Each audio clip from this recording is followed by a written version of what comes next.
අද දින දරු අධිකරණය විසින්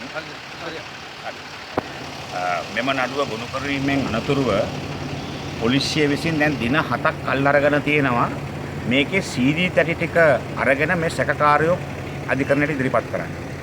අද මහේස්ත්‍රාත්තුමා පැහැදිලිවම පොලිසියට උපදෙස් දුන්නා එන මාසේ 26 වෙනිදා වෙනකොට මේ නඩුවට අදාළ සැකකාරයෝ ටික අත්අඩංගුවට අරගෙන චෝදනා පත්‍රයක් කරු අධිකරණයට ගොනු කරන්න. මොකද මේකේ ගරු අමාත්‍ය රිෂාඩ් පදිරුද්දීන් මැතිතුමාගේ අමාත්‍යාංශය ඇතුළට ගිහිල්ලා භික්ෂුන් වහන්සේලා කීප දෙනෙක් තර්ජනය කරලා ඒ අමාත්‍යාංශය වැඩ කටයුතු කරන එක අඩපණ කරන්න තමයි කටයුතු කරලා තියෙන්නේ. ඉතින් මේක අපි දකින්න හැටියට ඉතාමත්ම බරපතල වරදක් මේ කළා තියෙන්නේ. රටේ සාමය සහ අමාත්‍යාංශයක වැඩපිළිවෙල සම්පූර්ණයෙන්ම අකර්මණ්‍ය කරන්න කරපු වැඩපිළිවෙල. ඉතින් මේක ගැන අධිකරණයට කිව්වම අධිකරණ විනිශ්චයකාරතුමා පැහැදිලිවම දැඩි ලෙස පොලිසියට කිව්වා මේකේ චෝදනා පත්‍රයක් වුණු කරලා වැරදිකාරයෝ අධිකරණ ඉදිරියේ ගේන්නේ කියන එක තමයි කිව්වේ.